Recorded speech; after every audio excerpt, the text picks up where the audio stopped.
Você viu? Olha o Matheus. Sabe que foi isso? Não, hoje não. Não. Aqui. Dois horários centrais aqui. Ô, muito legal. Esse acaba de uma vez, descansa. Aí já vem.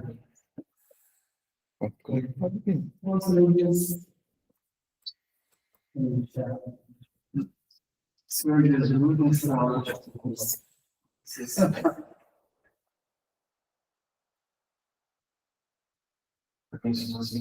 passa a frente, todos os problemas da gente. Ele funciona agora para nós. Isso, obrigado. Mantém seu. Uau,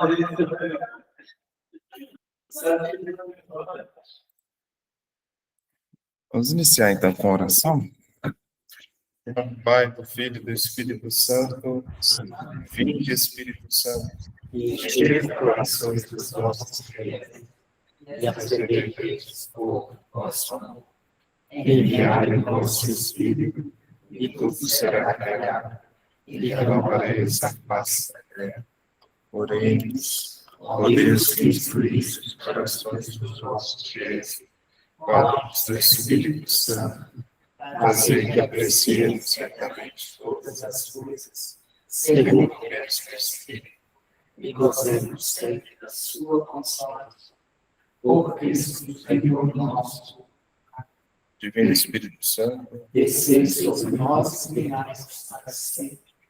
Nossa Senhora, sede da sabedoria. Glória a Em nome do Pai, do Filho e do Espírito Santo. Amém.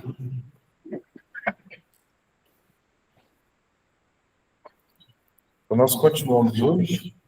Eu prometi semana passada que eu ia mostrar para vocês o quadro que nós temos.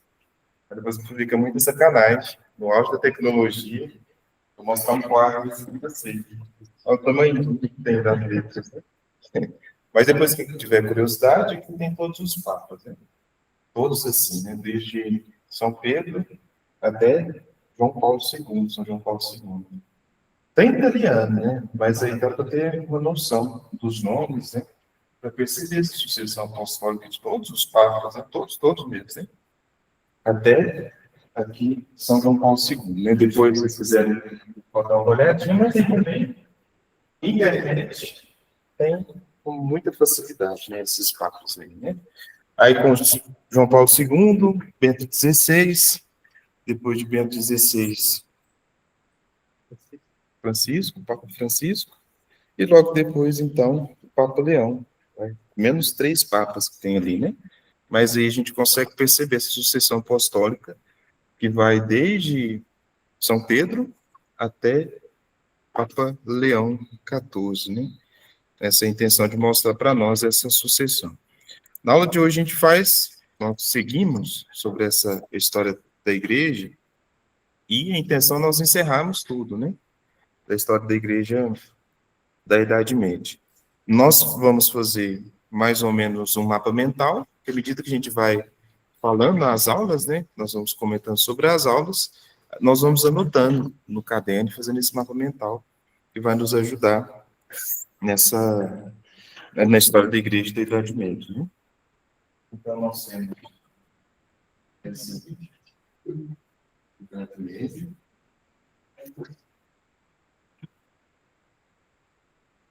que é conhecida como esse período da cristandade, mas também tem um pouco menor.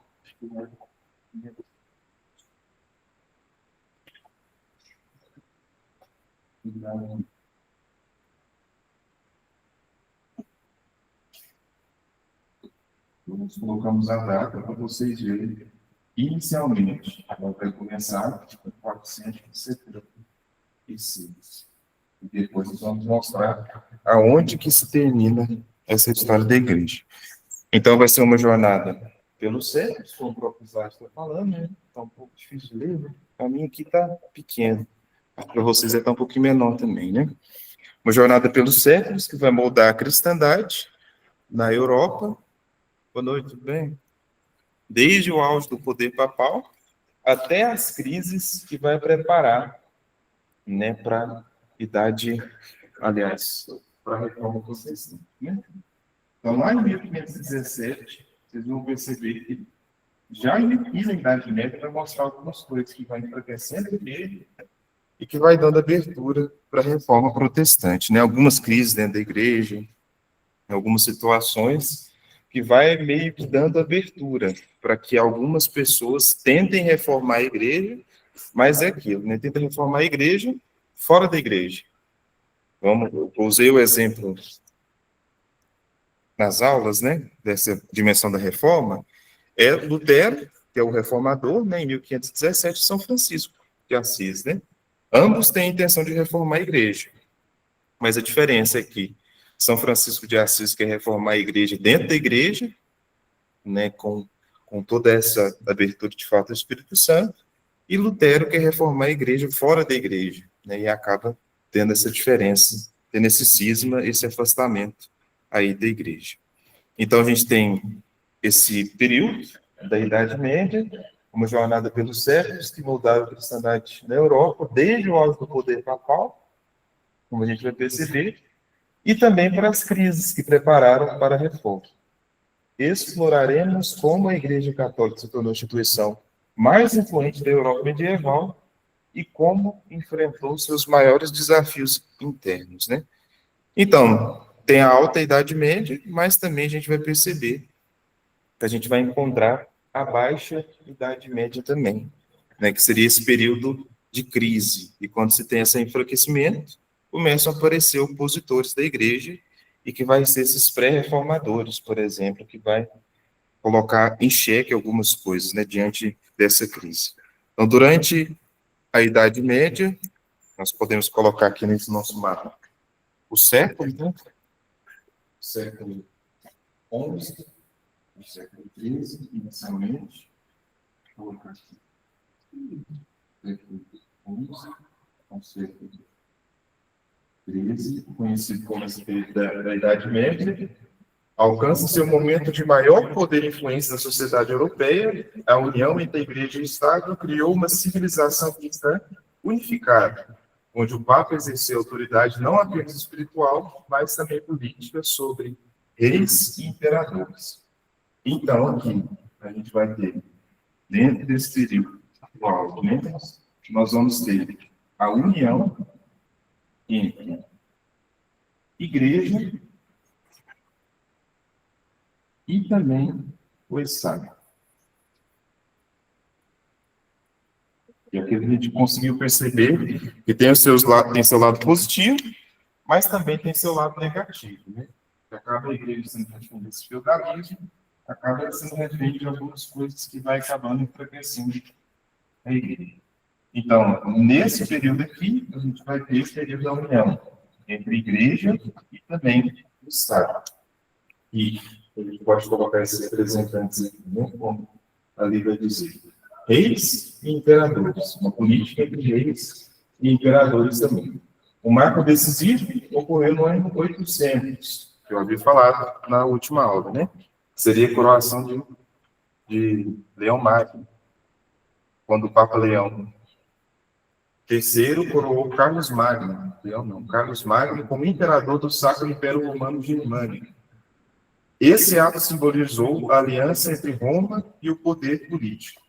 O que vai mais mostrar, então, essa união aqui é no dia 25 de dezembro do ano 800, vai acontecer a coroação de Carlos Magno.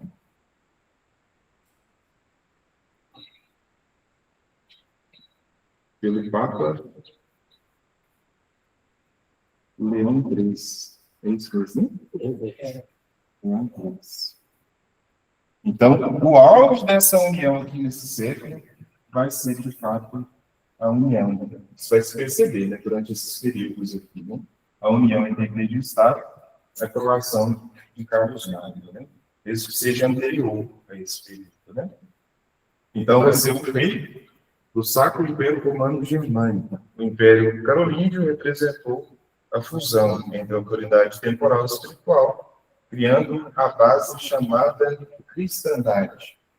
Então, esse período aqui que nós conhecemos será conhecido como cristandade. Esse período do auge da igreja, dessa união entre a igreja e o Estado. Né? Segue um pouco mais à frente. Nós temos, então, a reforma gregoriana, que vai começar com algum problema das crises, né? Vou colocar aqui. As crises e a consequência dessas crises é a reforma gregoriana.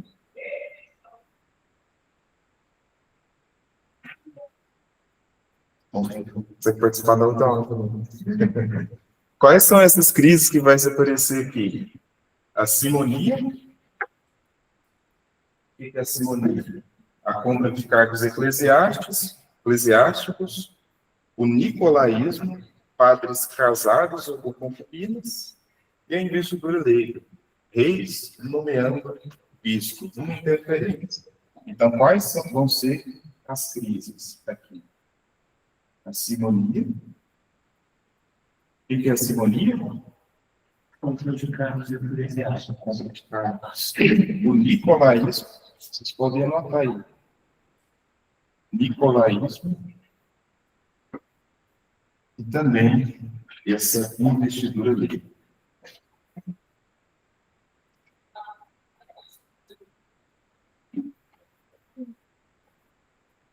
Essa investidura leiga. Então, vai ser mais ou menos essas crises aqui que vai se apresentar nesse período. Simonia, nicolaísmo e investidura leiga. A gente consegue perceber na última aula, sobre aqueles fatos que são nomeados, é mais ou menos essa a intenção aqui, né? Os próprios reis eram nomeavam os bispos, né? Por interesse. Então, se tinha esse grande período aqui, dessas grandes crises na época da igreja. E a reforma gregoriana vai ter como objetivo de combater esses pontos aqui. Primeiro da simonia, né? Combatendo a simonia, combatendo o nicolaísmo, esses padres casados, né? Que não tinham essa referência ao celibato, e também a investidura dele, separando esse poder do Estado e da igreja. No século XI, a igreja enfrentava sérios problemas internos que ameaçavam a sua credibilidade espiritual. O Papa Gregório VII liderou uma reforma profunda para combater três males principais: a simonia, compra e venda de cargos eclesiásticos, o nicolaísmo, padres que vivem maritalmente, e a interferência dos reis na nomeação dos bispos. Então, a reforma gregoriana vai ser com esse Papa, Gregório VII.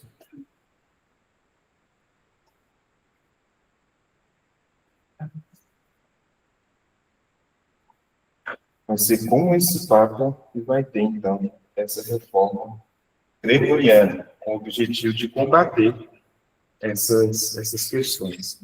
A querela das investiduras foi o maior confronto desse período. Gregório VII enfrentou o imperador Henrique IV, estabeleceu que apenas o Papa poderia nomear os bispos. Esse conflito fortaleceu enormemente a autoridade papal e definiu os limites entre o poder religioso e o poder secular. Então, vai combater esses três pontos e, principalmente, vai defender a autoridade papal.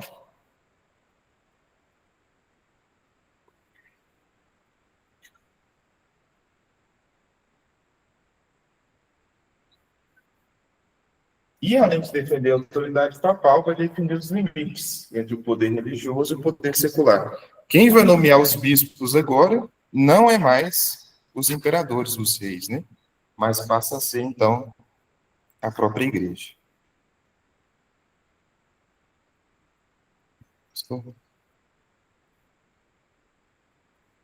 aquilo que nós já estudamos anteriormente, né? Que seria esse período das cruzadas, entra também dentro da Idade Média, né?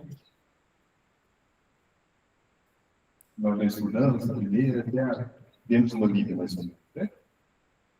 As cruzadas, entra também dentro desse período da Idade Média, entre os séculos 11 e 13, a Igreja organizou expedições militares chamadas cruzadas, com o objetivo de reconquistar a Terra Santa dos muçulmanos e proteger os peregrinos cristãos. Essa campanha visava expandir a influência do cristianismo no Oriente Médio. Qual é o objetivo das cruzadas que nós estudamos semana passada? Combater quem? Também.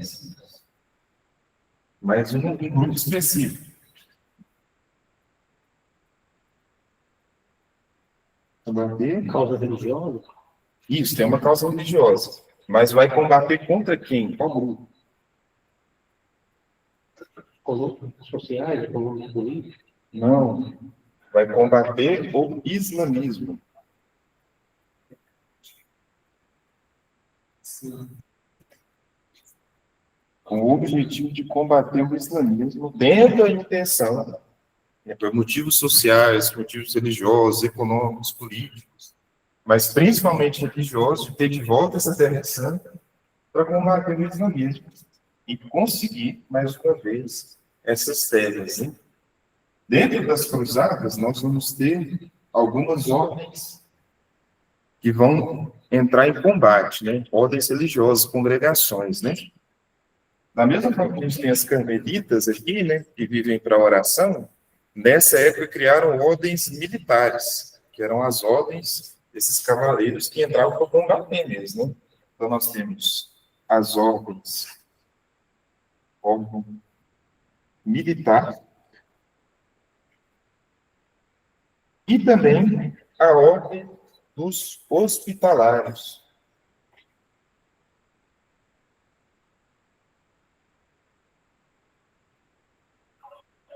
Então, duas ordens vão ter um maior foco aqui, né? A ordem militar, de fato, pessoas que criaram, religiosos que criaram essa ordem, né? Da mesma forma que a gente tem as congregações hoje para combater, e também os hospitalários, né? Para que eles pudessem, criando os hospitais, acolher os peregrinos, acolher aqueles que sofriam, né? Por causa dessa igreja. Então, a nível de curiosidade, então, tinha essas duas ordens, né? Até hoje, nós conseguimos ver que existem essas ordens da igreja, né? Mas não tem muita razão de ser. Né? Porque não, vamos dizer assim, que não tem necessidade assim, né? De serem usados. Só se houver uma causa justa, né, para uma guerra. Aí sim, mas é uma ordem que tem bem poucas pessoas, né? Até o dia de hoje. Junto, então, a esse período, nós vamos ter as ordens monásticas, os beneditinos, os cistercienses, os cluniacenses dedicavam-se à vida contemplativa, perseverando no conhecimento e cultivando a terra. A gente já falou, né? Então, dentro desse período da Idade Média, nós temos as ordens monásticas,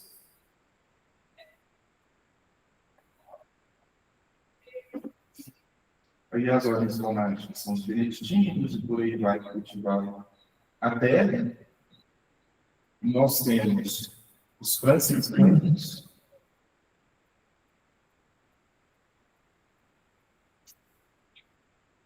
fundado, então, por São Francisco, né? E pregavam a pobreza radical e levavam o evangelho às cidades em crescimento. E os dominicanos.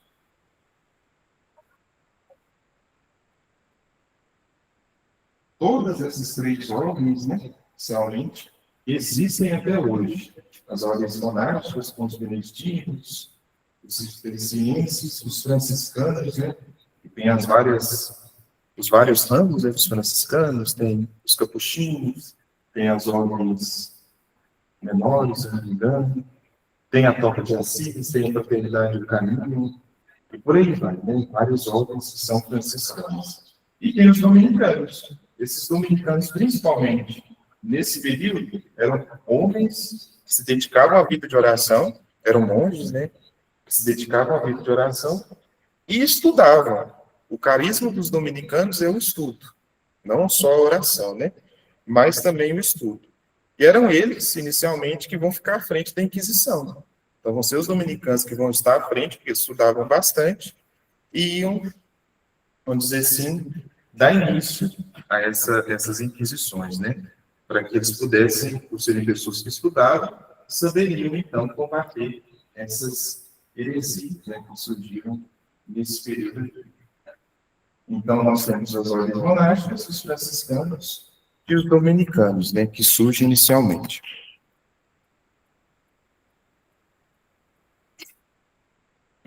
Vou passar aqui.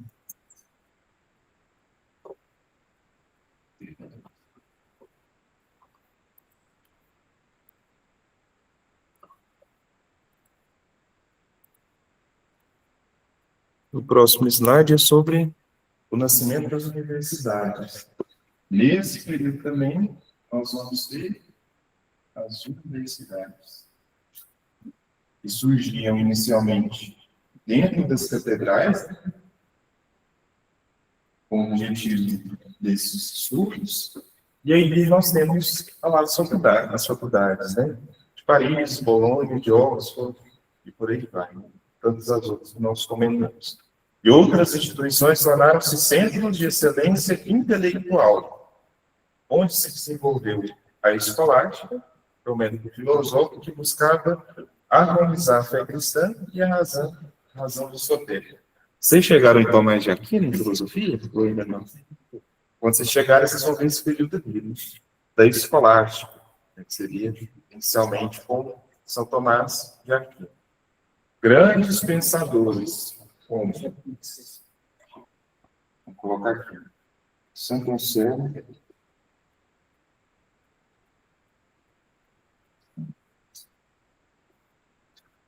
São Tomás de Aquino, né?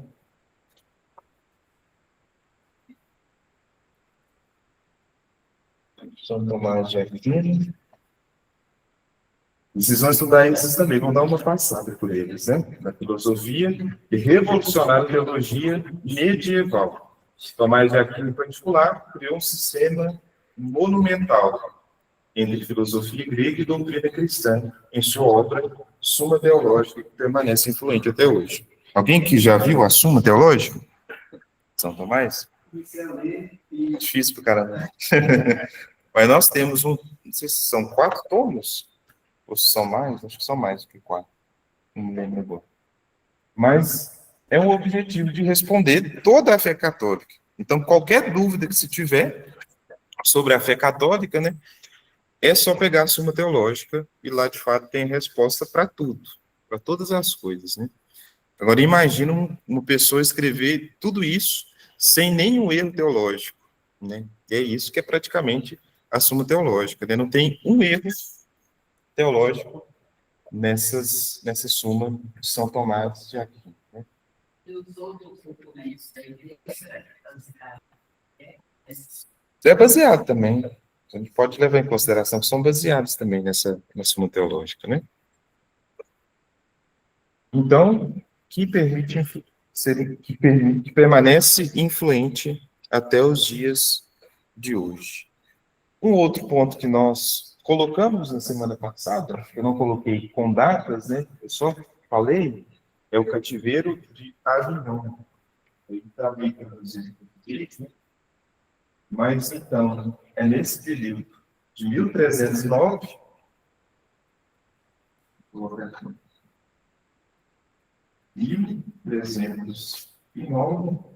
nós temos o cativeiro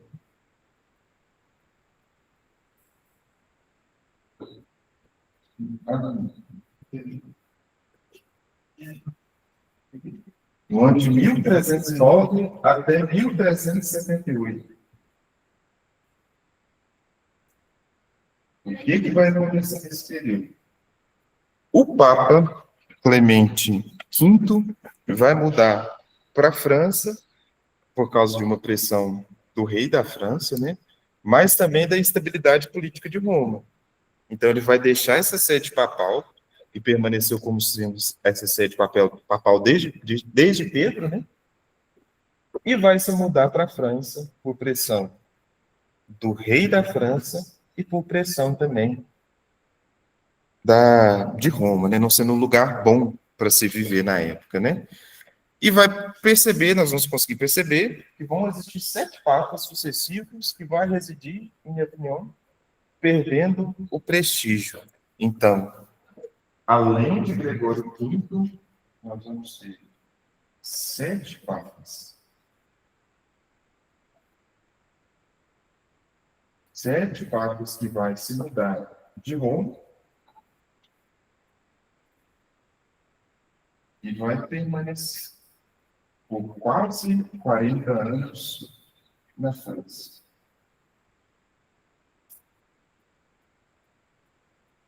Em 1377, Papa Gregório XI retoma Roma por insistência de Santa Catarina de Sena.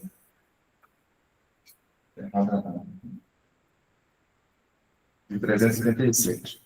Então, ele vai retomar a Roma por insistência de Santa Catarina de Sena, como eu vou falar na última aula.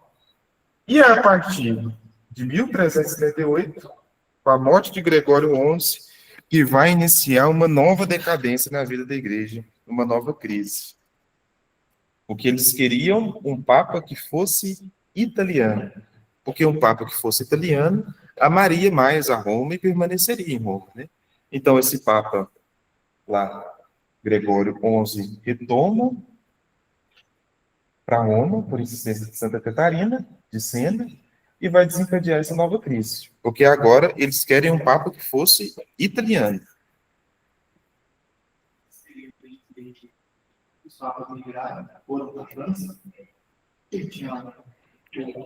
Como assim? Na França ou em Roma?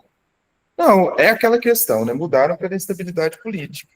Então, o local permanecia, né? O que não se tinha era a presença do Papa. O que é importante é apenas isso. Então, acaba que a residência e o centro da vida católica deixa de ser Roma, que era desde Pedro, e passa a ser na França, né? Então, morre Gregório XI, e agora eles querem um Papa italiano, que ame a Roma, que ame a Itália, e que não vá embora, né? E que permaneça na Itália. E a gente vai perceber uma crise, um problemaço, vocês vão ver agora, vocês vão ficar escandalizados, né? Então, gerou desconfiança entre os cristãos de outras nações. Muitos viam o papado como refém dos interesses franceses, enfraquecendo gravemente a autoridade e a moral da igreja.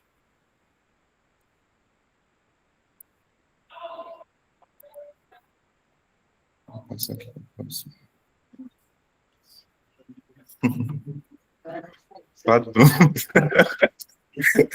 Bem discreto, né?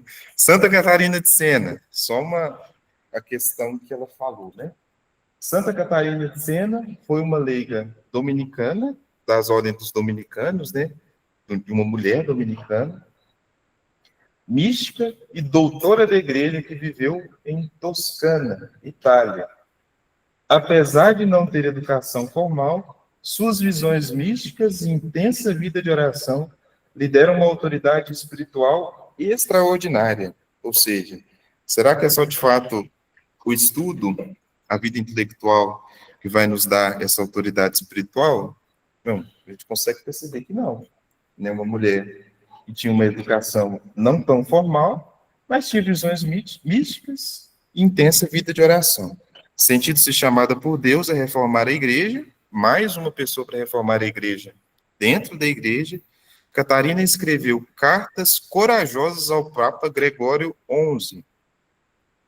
Ela o chamava de doce Cristo na terra, mas também advertia com firmeza: levantai-vos como homem, e não temais. Voltai à vossa sé, voltai a Roma, como Deus quer. Então, uma mulher, né, dessa ordem dos dominicanos, uma dominicana, né, que escreveu ao Papa, né, para que ele pudesse ser viril de fato, encarasse a realidade e voltasse para Roma. Suas palavras foram decisivas para convencer o Papa e retomar a Roma em 1377. Encerrando o cativeiro de Avignon, Santa Catarina exemplifica como a santidade e a coragem pode transformar a história da igreja. Então, essa mulher aí, essa voz profética de Santa Catarina de Sena, que trocava essas cartas com o Papa Gregório XI, com o objetivo de ter essa volta. Não, naquela volta ela tem a coroa de espíritos, tem uma chave na mão. Isso, Santa Catarina de Sena, não sei se foi uma das primeiras mulheres, né? Tentar voltar. Isso. Isso. Santa Catarina de Sena recebe, então, a coroa de Cristo e também os estigmas nas mãos, né? Não sei se foi uma das primeiras mulheres, não, mas aí ela recebe esses estigmas, né? Para quem não sabe, os estigmas são os próprios sinais de Cristo. A gente tem Santa Catarina de Sena, Santa Rita de Cássia, né, com um espinho na testa, São Padre Pio, que também tinha os estigmas, né? São Francisco de Assis também, que tinha os estigmas. Deixa eu pensar, acho que são esses. Acho que são esses, né? Vou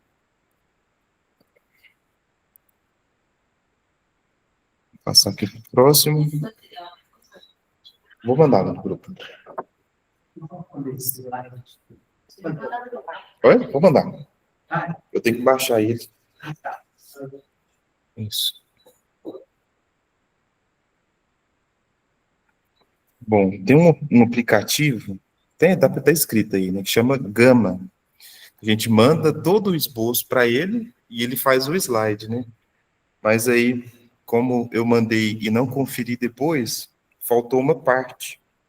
E essa parte vai falar da época em que existiram 3 papas ao mesmo tempo, que é anterior a esse período. Vou achar aqui no esboço que eu mandei e vou anotar para vocês, né, no segundo horário. Né, vai ser uma época que vai existir 3 papas sucessivos ao mesmo tempo, né? A partir desse período aqui, né? Voltam para Avignon, não aceitam o papa que foi eleito, vão nomear um papa, um outro papa, e começa toda uma confusão aí de 3 papas, né? Ao mesmo tempo, 3 papas, né? Mas eu vou pegar as anotações aqui com datas e tudo mais, para a gente seguir. Bom, pré-reformadores, as vozes críticas da igreja, né? Da igreja, entre aspas, né? Antes de Martinho Lutero pudesse apareceu pré-reformadores. Né? Martinho Lutero só levou o nome, como alguém que reformou, entre aspas, né? Fez essa reforma protestante. Mas antes dele, nós temos esse John Wycliffe, não sei, da Inglaterra, e esse John Hus, da Boêmia. Ambos vão começar a defender aquilo que Martinho Lutero, lá em 1517, olha, a gente está no período aí de 1384, né? E no outro, esse John Hus, em 1415. Então, a gente tem uma diferença. Então, lá em 1517, vai aparecer Martinho Lutero, e que é a partir de Martinho Lutero que vai iniciar essa reforma protestante. Então, nesse período de crise,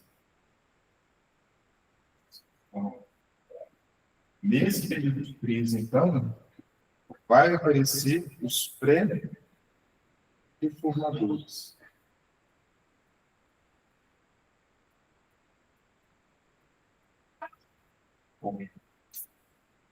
John Wycliffe.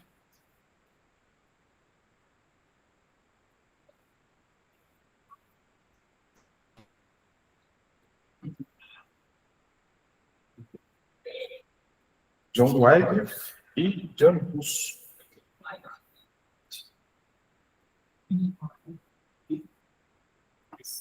Bom, o destino deles não são tão felizes assim, né? John Wycliffe, da Inglaterra, vai defender aquilo que falar São Lutero, que Lutero defendeu posteriormente, né? Defendia que a Bíblia é a única autoridade suprema acima do Papa. O que Martinho Lutero, com suas solas, vai defender sola escritura. Somente as escrituras é válida, né? Então está acima do Papa, então está acima de todas as coisas, né? Então eu defendi que a Bíblia é a única autoridade suprema acima do Papa e traduziu as escrituras para o inglês e criticava duramente a riqueza da igreja, a venda de indulgências e a transubstanciação. Transubstanciação que nós conhecemos, né? Que é a Santa Missa, né? Transformação da substância, né? Do pão e do vinho para o corpo e sangue de Jesus. E vai ser condenado no Concílio de Constância, em 1417, e também morre em paz, em 1384, né? Suas cinzas foram exumadas. Oi? Suas cinzas foram exumadas e lançadas em um rio. Isso, condenado depois da morte. Jan Hus, a Boêmia, inspirado por Wycliffe, pregava uma igreja pobre e fiel ao evangelho, questionava a autoridade papal absoluta e defendia a comunhão sobre duas espécies para os leigos, né? Então, inicialmente não se tinha. Né? E não por esses motivos, né? Por as várias heresias que ele espalhou na época, foi convocado ao Concílio de Constância, em 1417, foi traído, preso, julgado e queimado vivo em 6 de julho de 1415. É aquela questão. A igreja coloca a dimensão da Inquisição, julga a pessoa, e quando não se há mais solução, o que ela faz? Entrega para o Estado. Entregando para o Estado resolve da maneira que ela bem entender, né? Tira o peso da igreja ter queimado, né? Não tira. Acaba que a igreja tem um peso ainda acima dessa questão, né? Porque ela entregava para o Estado e sabia o que poderia acontecer, né? Mas mesmo assim, como a gente estudou, a igreja era refém desse feudalismo também, né? Então, se a igreja não fizesse alguma coisa, acaba que ela perderia sua credibilidade. Então, ela precisava fazer alguma coisa, precisava resolver a situação, né? Então, acaba, então, que a igreja vai entregar esse John Hus para o Estado, e o Estado vai prendê-lo, julgá-lo, queimá-lo, né? Do dia 6 de julho de 1415. Vai dizer, tem uma frase dele que eu não vou me recordar agora, mas ele vai falar aqui que ele era apenas um pássaro, mais ou menos assim, e que daqui a 100 anos aparecerá um cisne, e esse cisne não poderá ser queimado. E esse cisne é Martim Lutero, né? Então, essa era a frase que ele falava, né? Que daqui a alguns anos apareceria um cisne, e esse cisne não seria queimado, né? Assim como ele foi. É um patinho feio. Importante. A igreja medieval não executava diretamente a pena de morte. Após condenar alguém por heresia, entregava ao réu, ao poder civil, ao Estado, que não executava a sentença, geralmente, que então executava a sentença, geralmente na fogueira. Então, John Wycliffe morre, é condenado, né, no Concílio de Constância, isso, no Concílio de Constância, e também John Hus vai ser condenado nesse mesmo concílio. A diferença é que John Hus vai ser queimado vivo na fogueira. Ele vai ser, de fato, morto, né?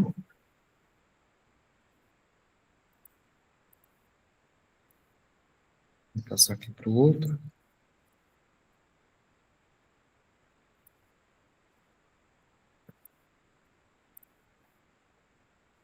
E o outro ponto, que é a peste negra e o fim da Idade Média, que vai dando o fim, né, da Idade Média.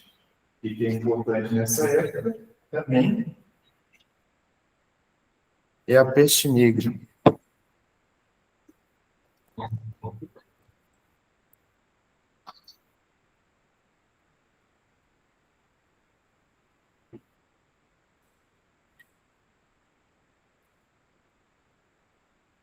E é um período que as pessoas vão questionar a igreja, né? Se a igreja tinha essa autoridade espiritual, né? Por que ela não era capaz de acabar com essa peste negra, né? Acaba que eles enfraqueciam na própria fé.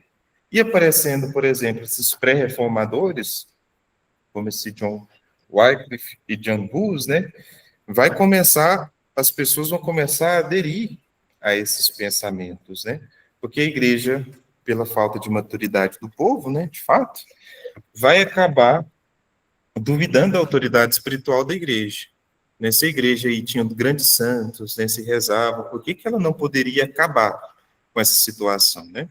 Então, vai devastar a Europa, matando entre 25 e 50 milhões de pessoas, cerca de um terço da população, causada pela bactéria Yersinia pestis, transmitida por pulgas e ratos. A epidemia chegou pelos navios comerciais vindo da Ásia.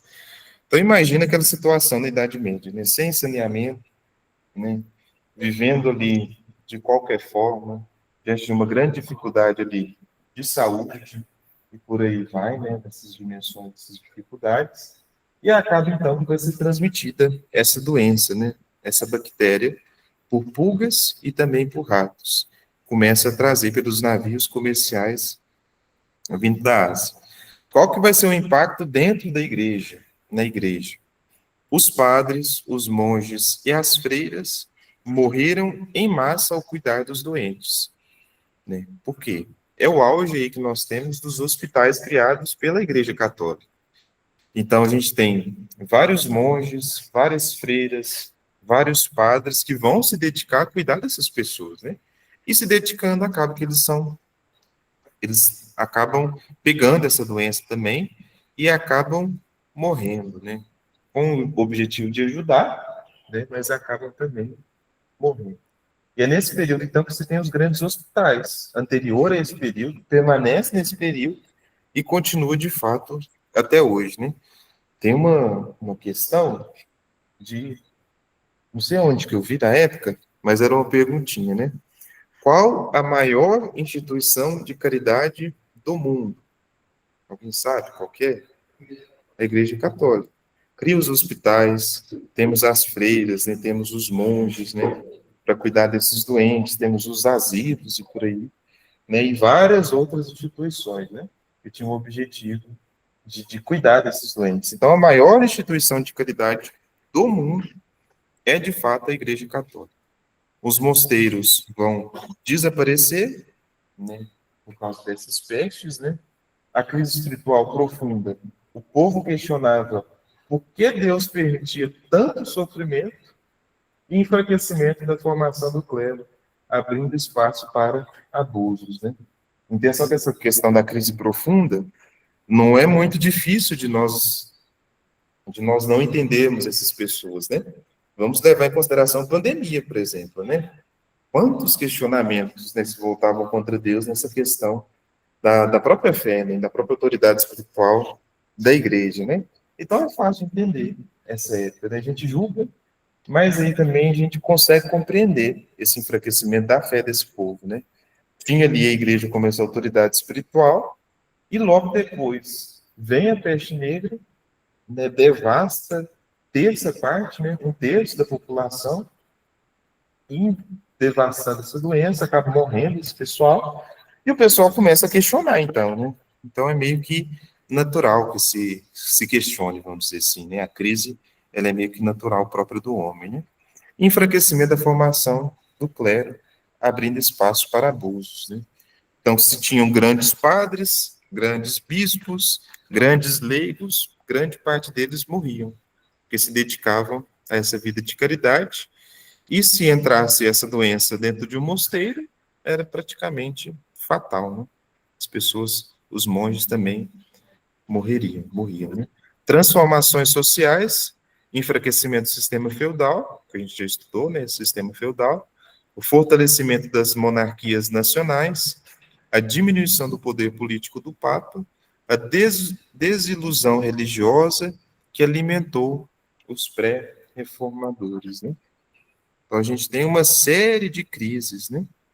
Esse impacto não só na igreja,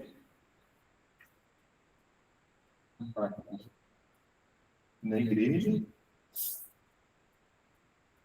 mas também impacto social.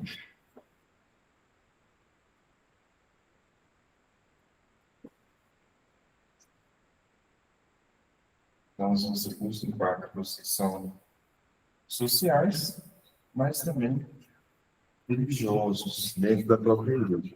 Apesar das crises, esse período também testemunhou o renascimento da espiritualidade autêntica através dos místicos, como Santa Catarina de Sena, São Francisco, Santa Clara e esses outros, né, nesse decálogo.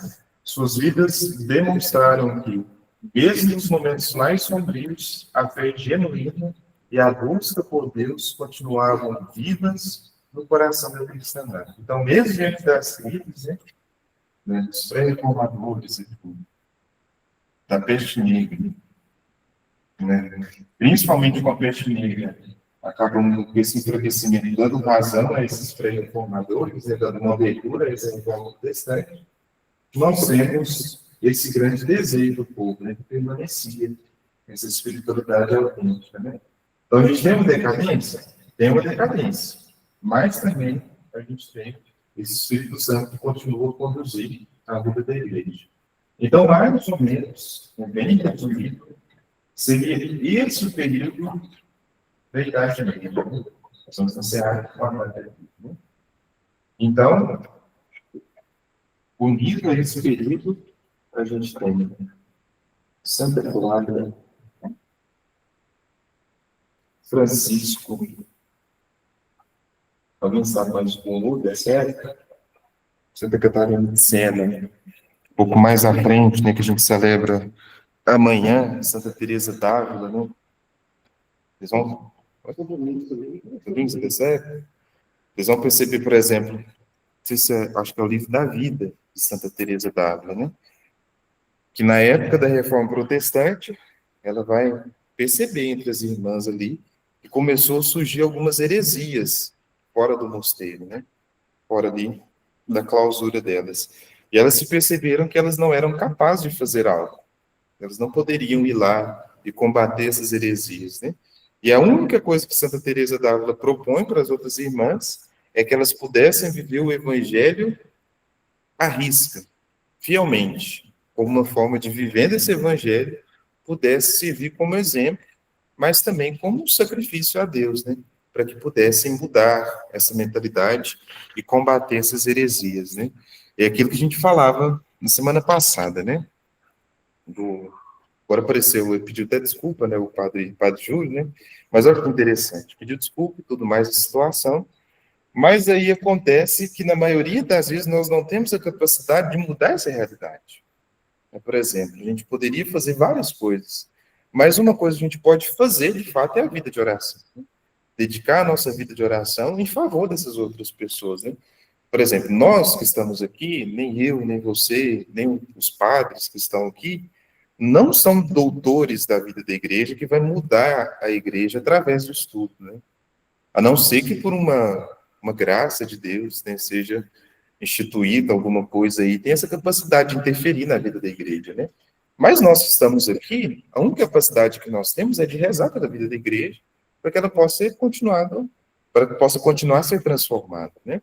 Talvez seja uma das nossas funções, né? Nós percebemos, assim como Santa Teresa d'Ávila, um pouco mais para frente, né? Que convocou as irmãs para que pudessem viver uma vida de santidade, para combater essas heresias, não com o estudo, né, mas com a vida de oração mesmo, assim nós possamos fazer também e perceber essa situação, né?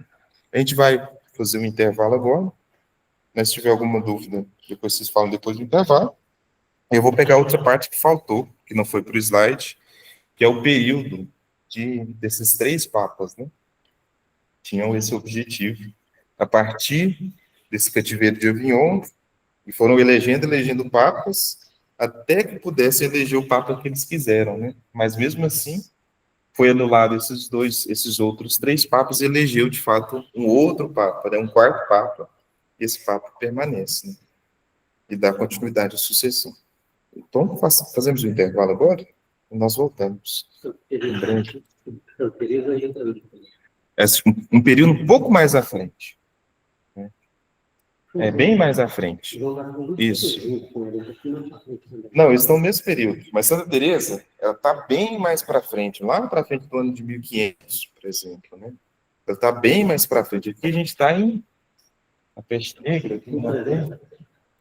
É 1347, 1351, né? Então Santa Teresa está bem mais para frente, né? Mas mesmo assim a gente consegue perceber. São João da Cruz está junto com ela também, né? Os dois, os reformadores do café. Não sei a idade. É. Pela aparência, né? Vamos fazer um intervalo, nós voltamos em breve.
Então, a parte do slide é que, após o período do cativeiro em Avignon, nós conseguimos perceber, né, sai do Papa, então, de Avignon e vai eleger um novo Papa. O Papa vai morrer e vai eleger um Papa em Roma. Na Itália, eles vão ficar de diferença ao Papa de Roma, vai eleger o Bento XIII, que é de Roma, e também o Alexandre V.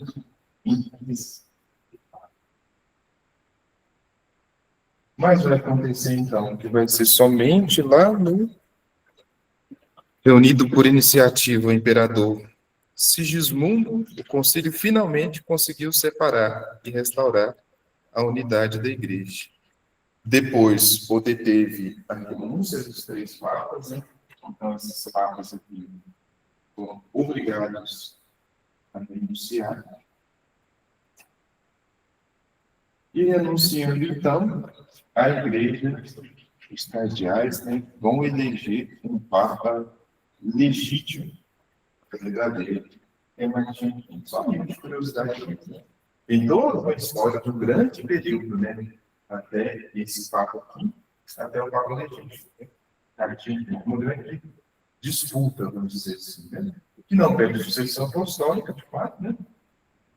Mas que ela continua, então, com a eleição legítima desse Papa aqui, Martim. Nós vamos mandar um texto que se tem do Daniel Hooks, que vai falar sobre esse cisma do Ocidente. É só a nível de curiosidade mesmo, não precisem decorar essa parte ou estudarem, né? Mas vou mandar para vocês darem uma lida, se vocês quiserem estudar um pouco mais. E é conhecido como cisma do Ocidente. A gente teve a cisma do Oriente e tem também, de fato, a cisma do Ocidente. Transmitir mais uma parte aqui. Vou esperar o computador.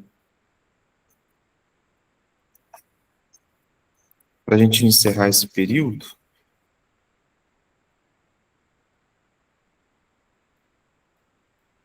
fechar aqui.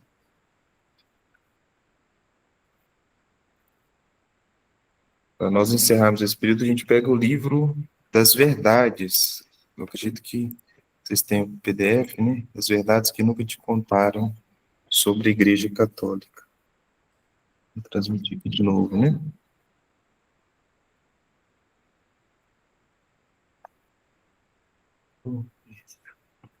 Só para a gente para não ficar dúvida sobre a questão da criação do Tribunal da Inquisição. No PDF é página 80.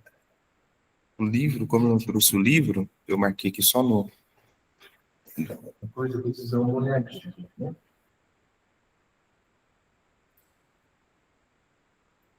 Então, a gente vai partir do PDF só para a gente encerrar esse tema da Inquisição. Para não ficar dúvida, né? A gente lê, fica um pouco mais fácil. Então, a gente tem a Inquisição, como nós falamos, e esse livro vai mostrar como funcionava a Inquisição. Vamos colocar aqui a criação, mais uma a criação do Tribunal da Inquisição.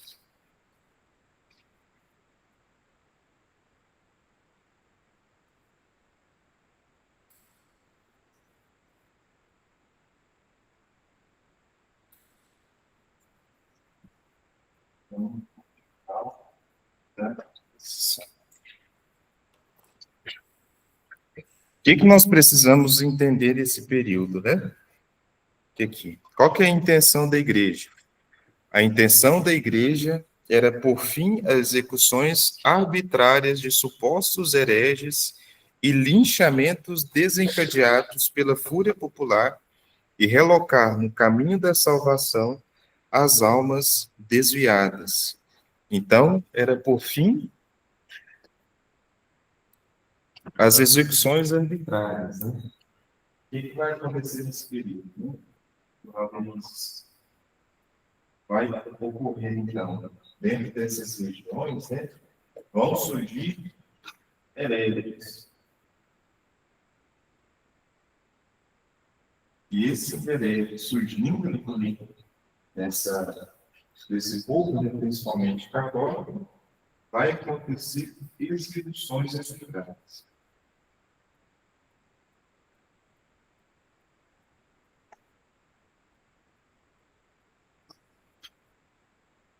Não é a própria igreja que inicialmente vai fazer essas condenações desses hereges, né?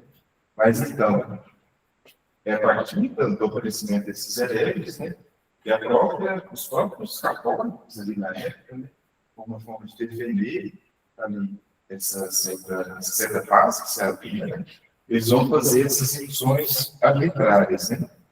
Então, linchamento, desencadeados pela cura popular, e alocar o caminho da salvação. Então, havia essas execuções, havia os linchamentos, e se cria, então, o tribunal para pôr fim nessas coisas, né? Nessas execuções, com o objetivo de fazer com que os hereges voltem para o caminho. Voltar para o caminho. Então, aparecem os hereges, tem as execuções arbitrárias, com os linchamentos, e a igreja vai criar, então, um tribunal com essa intenção de fazer com que os hereges possam voltar para o caminho da salvação. Né?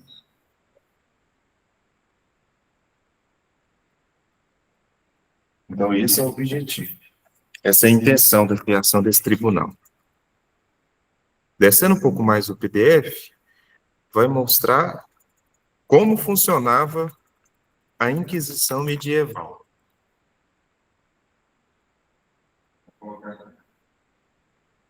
Como funcionava?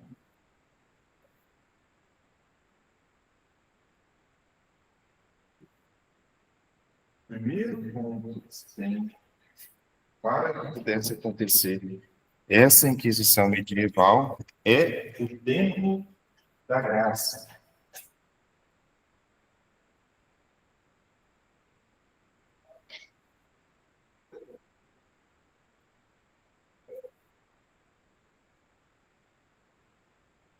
Eu acho que o segredo é gritar, mas vamos escutar também. Agora eu quero. O tempo da graça. Quando havia suspeita de cometimento de heresia em uma cidade ou povoado, os inquisidores eram enviados para lá.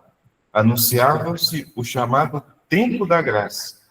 Nesse período, aqueles que se sentissem culpados de heresia deveriam apresentar voluntariamente ao tribunal. Então, cometiam uma heresia, o que eles poderiam fazer? Por exemplo, surgiu uma heresia aqui nessa região. O que vai acontecer? A igreja vai convocar inquisidores, vão vir para essa região, e esses hereges vão ter oportunidade de voltar à igreja, de arrependimento. Né? Isso, de confessar de fato. Né? Se sentiam culpados e deveriam apresentar voluntariamente ao tribunal. Nesse período vai variar entre 5 a 40 dias. Os hereges que acusavam a si mesmos dentro desse período livravam-se das penas mais duras, como prisão e confisco de bens, e recebiam castigos mais brandos.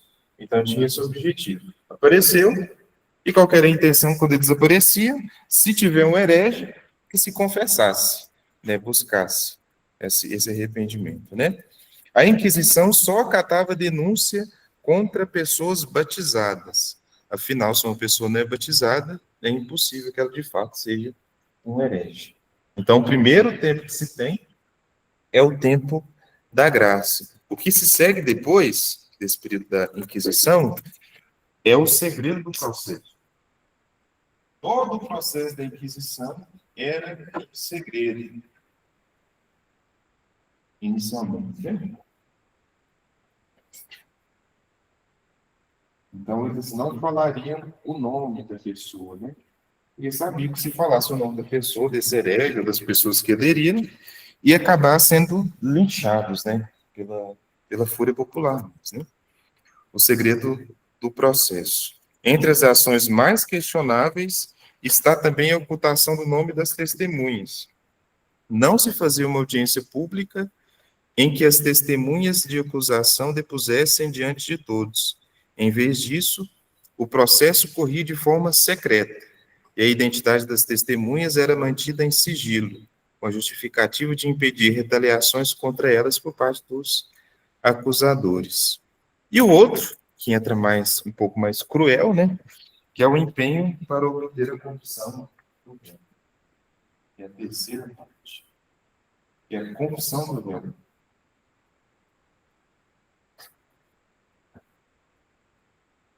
Então, de alguma forma, eles teriam que fazer para que o herege pudesse confessar, né? Pudesse falar do fato que aconteceu, né? Então, vamos ver aqui. A meta principal dos inquisidores era arrancar a confissão dos suspeitos. A exposição ao sofrimento era vista como meio de coação muito justo e útil.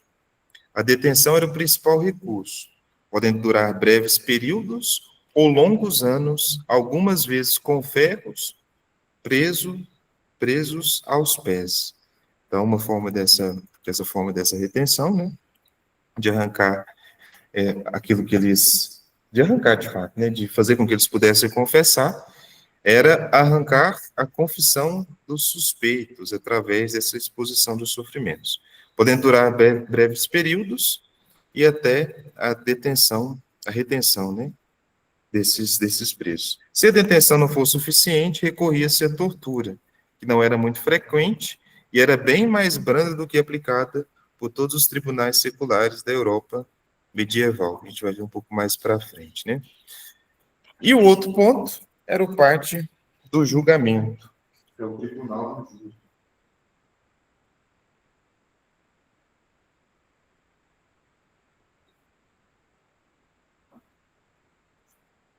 Tribunal do júri.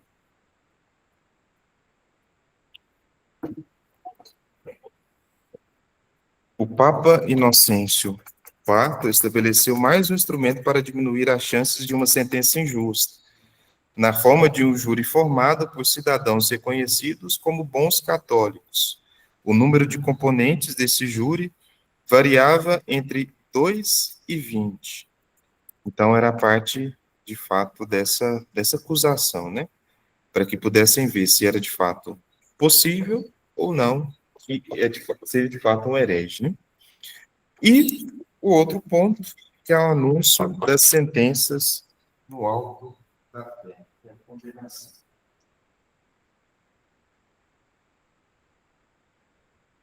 Anúncio no alto da fé.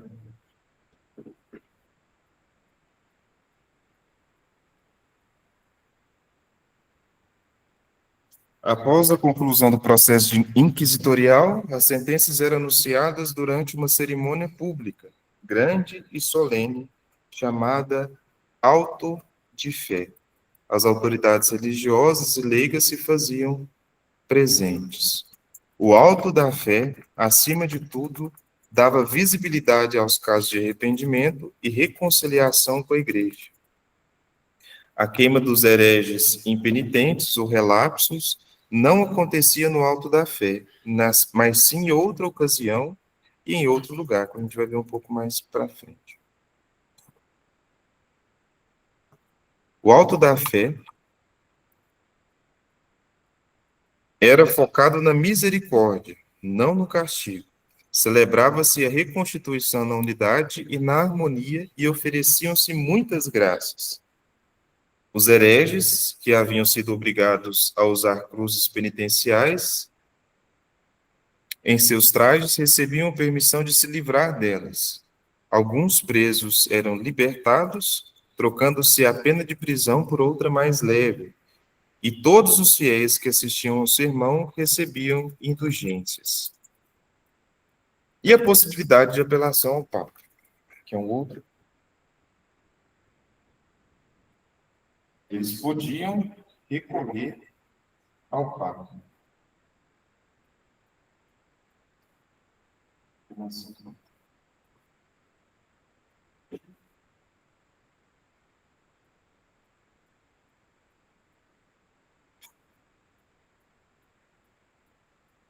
Então, sendo a autoridade da igreja maior o Papa, eles tinham a possibilidade de obter nessa graça, né, de apelar ao Papa. Muitas vezes obtinham uma resposta positiva. Diversos réus tinham seus processos revisados, suas condenações anuladas e seus bens restituídos. Quais vão ser as punições?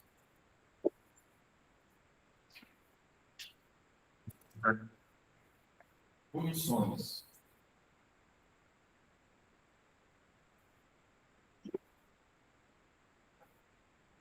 Vão existir três tipos de hereges: os arrependidos,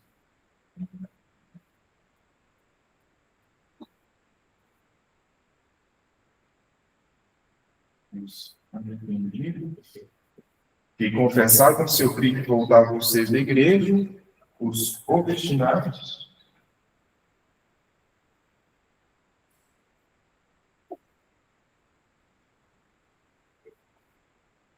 que não se arrependiam, persistiam em seu erro, e os relapsos.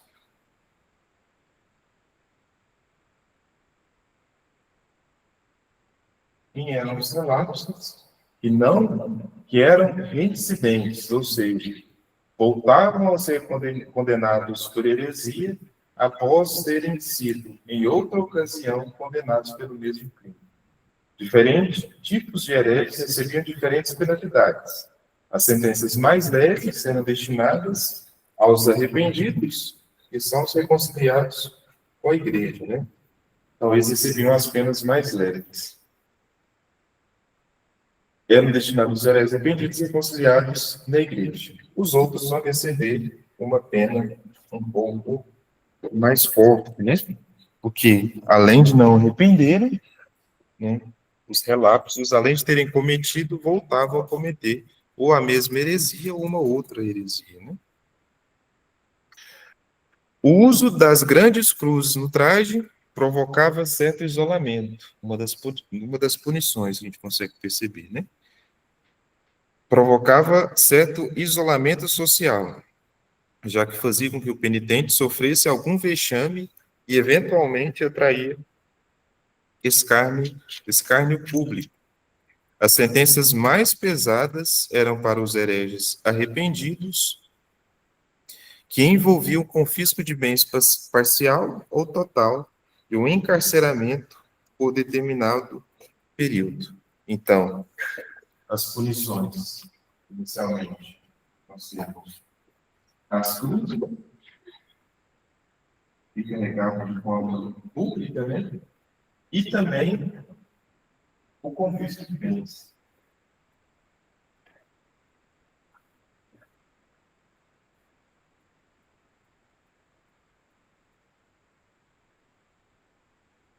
Então, inicialmente são esses, né? Parcial ou total. E o encarceramento por período, por determinado período.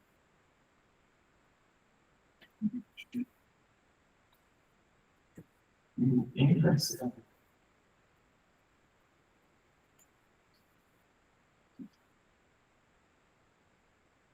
Em determinado período.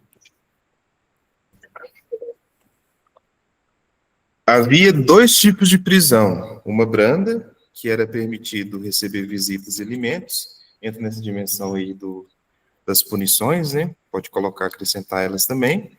Os tipos de prisão, uma branda, em que era permitido receber visitas e alimentos trazidos por amigos e parentes, e passear ao ar livre, e outra bem mais precária, em que os prisioneiros às vezes tinham os pés atados a ferros e eram alimentados a pão e água. A sentença mais extrema, a morte na fogueira, era destinada somente aos hereges obstinados e aos relapsos. Algumas vezes, em vez disso, os relapsos iam para a prisão. Se morressem na prisão antes da conclusão do processo inquisitorial, a memória dos hereges impenitentes era manchada por uma condenação póstuma, ou seja, depois de morto, iriam tirar esse herege ali do túmulo, né, e iria condená-lo. Logo após a sentença, seus corpos eram desenterrados, levados em procissão pelas ruas e queimados. Ou seja, mesmo assim não fugia, né, da fúria do povo, né, e principalmente da pena, né, que o próprio Estado dava, unida, assim, de certa forma, com a igreja, né. Isso atiçou tumultos e movimentos de rebelião em diversas cidades, além do trauma causado pelo desrespeito aos mortos. Os parentes do falecido herege ficavam sem herança. Então, além de morrer, além de ter confiscado todos os bens, os filhos ainda pagavam, né? A esposa e tudo mais, né? Pois seus bens eram confiscados. Essa prática não demorou a ser substituída por outra, em que, em vez de cadáver do herege, queimava-se a sua efígie. Outra penalidade bastante dura era a demolição da casa do herege impenitente. Ou seja, de alguma outra forma, vai ter uma punição, né? Por parte que a gente consegue perceber, né? Então, a gente tem, vocês vão ler depois, né? Podem ir lendo. Aqui, o tratamento dado aos prisioneiros. Muitos prisioneiros que ficavam doentes obtinham permissão para sair temporariamente do cárcere, retomando após o fim do tratamento. A partir de 1305, o Papa Clemente V tomou uma série de medidas para impor limites aos excessos tribunais da Inquisição e abrandar sua conduta. Tem a tortura dos suspeitos de heresia. Agora nós vamos pegar um pouco mais no final, que é interessante para nós. Vou baixar aqui.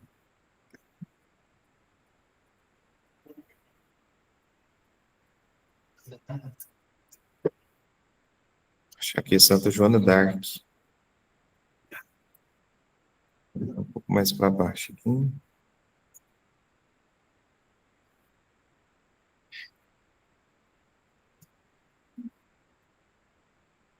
Cadê Santa Joana, gente?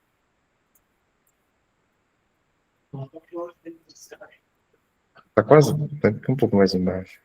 Se eu tiver com a memória boa. Ordenação de Joana d'Arc.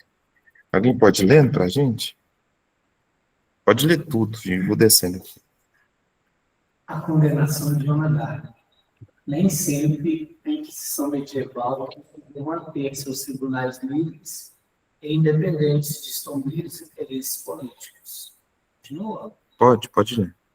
Os exemplos mais tristes de manipulação da Inquisição pelo poder do Estado foram a condenação dos cavaleiros templários em 1312 e a condenação de Santa Joana d'Arc. No século XV, grande parte dos territórios franceses estava ocupada pelos ingleses e por seus aliados franceses da Borgonha, os Borgonhões, obedecendo às visões sobrenaturais que teve. Joana d'Arc lutou para libertar a França desses invasores. Ela obteve vitórias em diversas batalhas até sofrer a primeira derrota e ser capturada.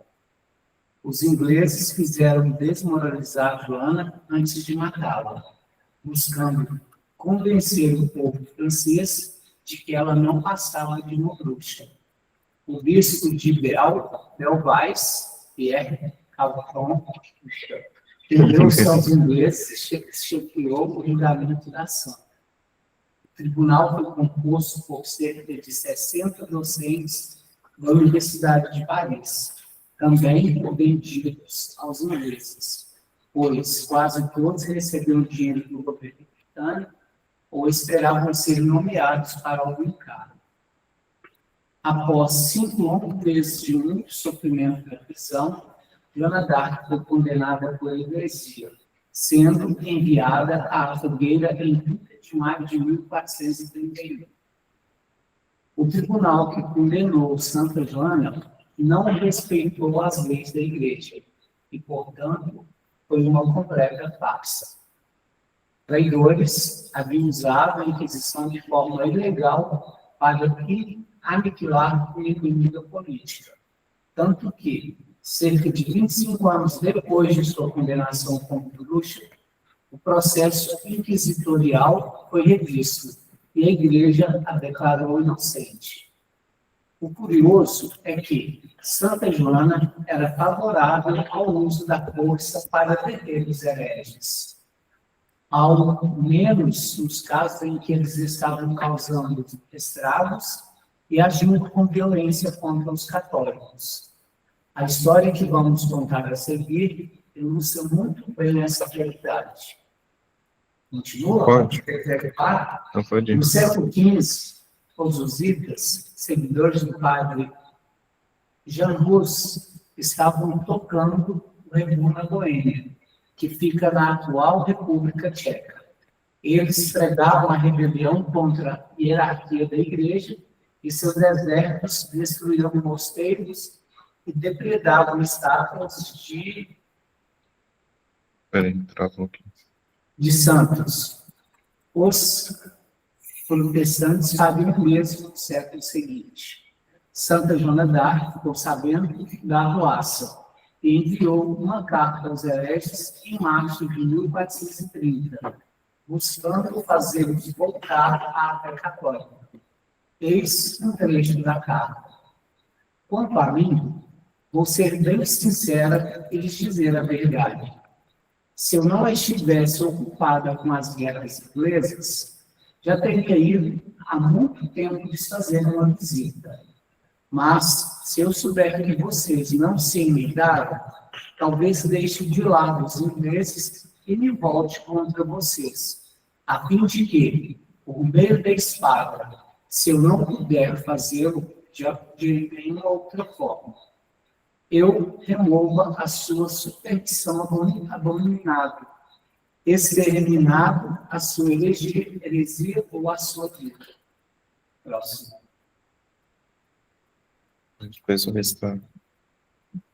Pode continuar. Peraí. Só estava conferindo aqui se está claro. Essa carta. Essa carta não possui o tipo que caracteriza as demais cartas ditadas por João. Ela foi elaborada e escrita pelo seu confessor, Frei Jean Pasquerel. Porém, diversos historiadores informam que Joana d'Arc aprovou o texto e o seu envio aos husitas. Dois motivos nos deixam seguros quanto a isso. Frei Pasquerel era um homem inteira criança de Santa Joana, tendo-a acompanhado em quase todas as suas campanhas militares, até o momento em que ela foi presa. A historiadora Francis Gies relata que Joana já havia escrito cartas aos ingleses e ao duque de Borgonha, buscando apoio militar para fazer uma cruzada contra os hereges, o que prova que seu pensamento estava em total harmonia com o conteúdo da carta aos husitas. Portanto, a carta ameaçadora é sim de Joana d'Arc, ainda que não tenha sido ditada ou escrita pessoalmente por ela. Ok. Só uma figurinha aqui e depois dá a condenação dos templários e por aí. Vai? Parem de vacilação, eu vou passar o rolo em vocês. Como é que vocês não se comportaram? Ok. Então, só um pouquinho da história de Joana d'Arc, né? Pra gente dar uma olhada. Interessante sobre Teresa também, que foi. A reforma? Mesmo? Ela também foi chamada de bruxa, né? Foi. E ela era, e Santa Teresa d'Ávila era bruta igual a Joana d'Arc, né? Era das filhas. Eu falava para as irmãs serem firmes mesmo, né? Na decisão dela. Eu coloquei lá, então, da Idade Média, que estava aqui, mais ou menos, né?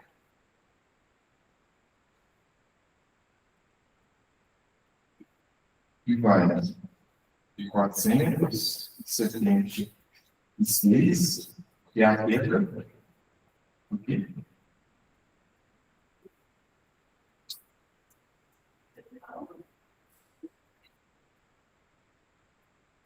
Aquele do Império Romano no Ocidente.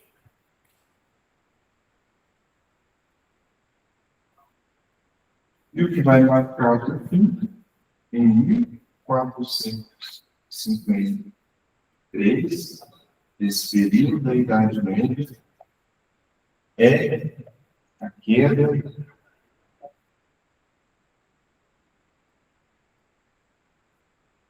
do esquerdo, romano, no Oriente.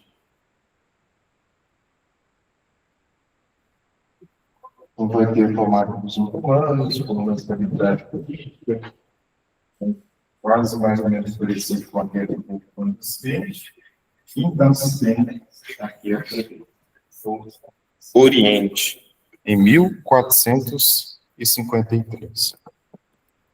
Vamos colocar uma tabela, mais ou menos, desse período que vai iniciar. De um lado, nós temos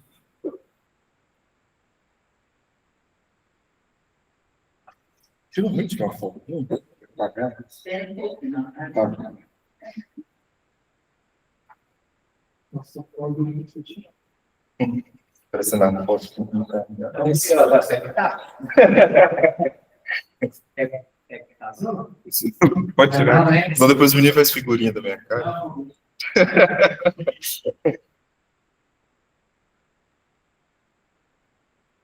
Bom, vou pagar. Legal.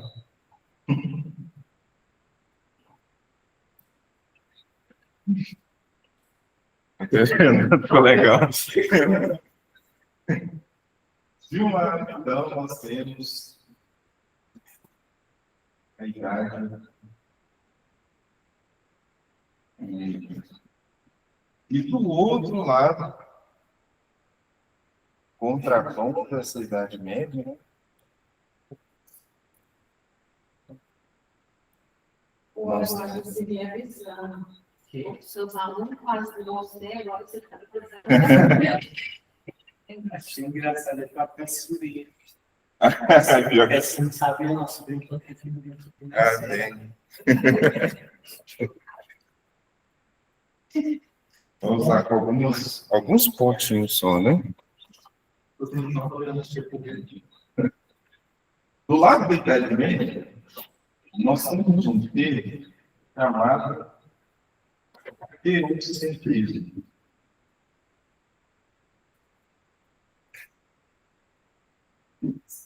Eu quero mais que dá dica, alguém fez isso mesmo. Já fez? Já. Mentira. De um lado, nós temos. Meu Deus, Jesus. De um lado, nós temos o teocentrismo. E do outro lado, o que é esse teocentrismo?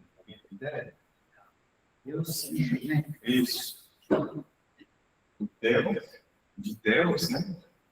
No centro.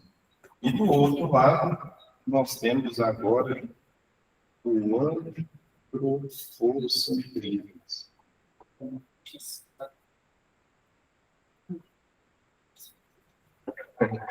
Então, se aqui na Idade Média, quem mandava as leis, quem criava as leis, quem dava ordem à sociedade era Deus e era a própria igreja, né? Então nós temos aqui Deus e a igreja, né?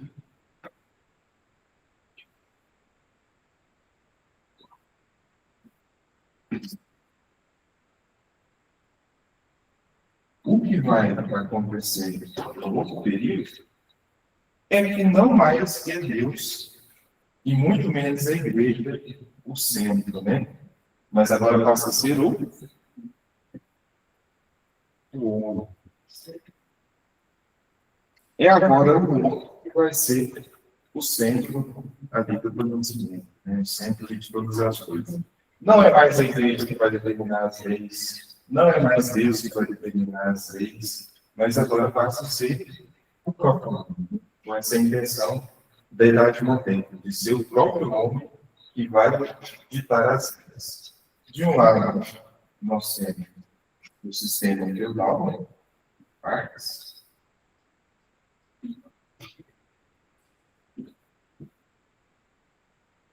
E do outro lado da Idade Moderna, nós temos o sistema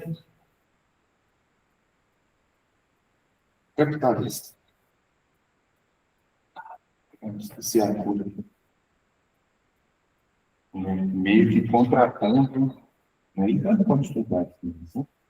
É esse sistema, que é o sistema capitalista, ou seja, que de fato, o centro, além de ser o homem, é de fato o dinheiro. A igreja tem grande poder. Vou usar a igreja, então,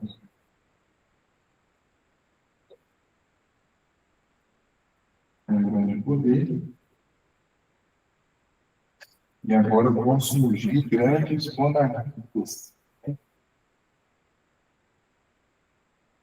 Deixa eu pôr bem resolvido. Se acordo. Vamos ter algumas monarquias também. Né? Então, a vida religiosa, valorização de Deus. Não vou buscar essa dúvida, não, Fernando? Por quê? Então, uns minutinhos eu vou perguntar. Por um lado, então, nós temos aqui.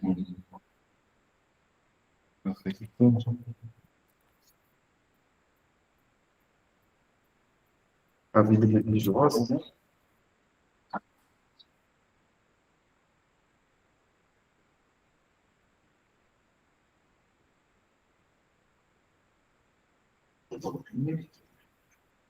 Como contrapor, principalmente porque chamava espiritualidade na entidade das trevas, uma valorização da ciência. E vários outros pontos, né, que a gente vai perceber, não só desse período, mas de vários outros períodos que permanecem dentro dessa Idade Média, né? Deixa eu ver aqui.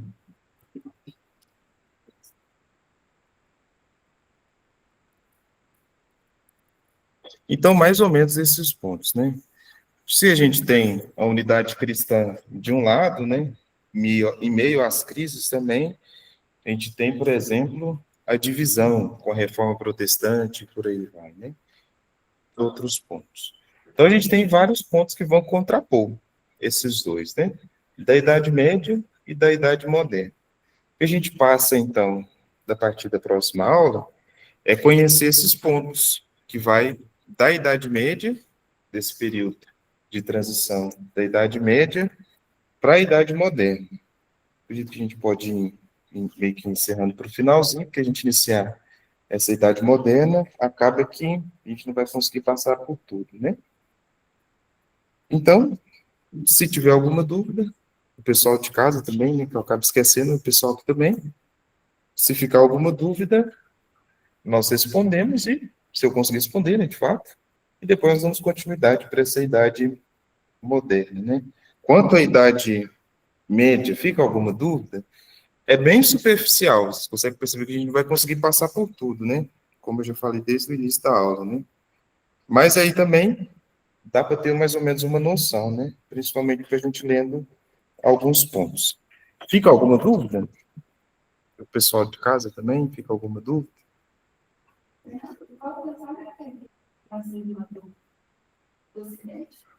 Cisma do Ocidente? Sei. Bento XIII. E o outro é de Pisa, né? Isso, Alexandre V, de Pisa. Todos eles vão ser eleitos com a intenção de serem papas, né?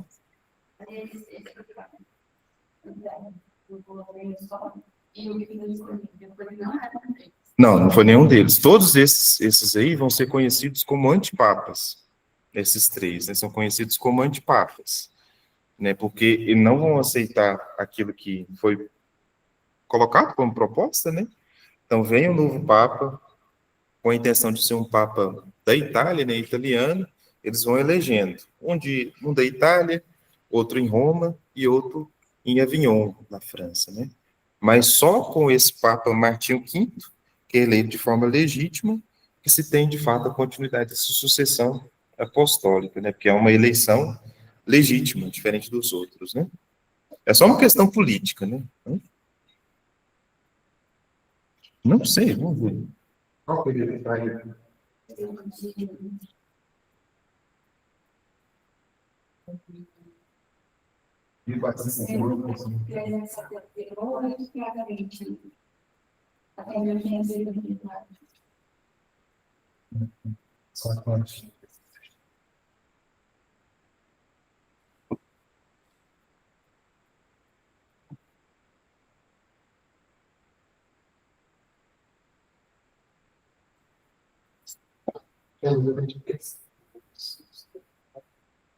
Aqui, Martinho.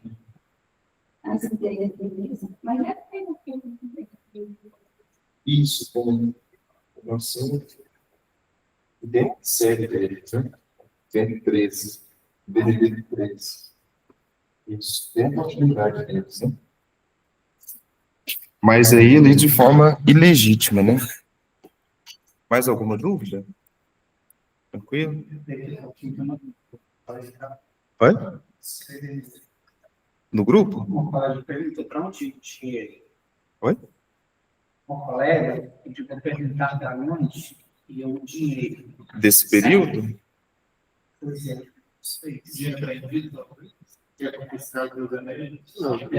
Não, de forma para a igreja, né? De forma era confiscado, era bloqueado o dinheiro, mas eu acredito que o dinheiro deveria ir para a igreja, né? Esses hospitais, né? É isso. Ah, sim, tem essa questão também, né, de manter os tribunais, né? Nessa confiscação dos bens, né, que ela pergunta. É de manter os tribunais, né?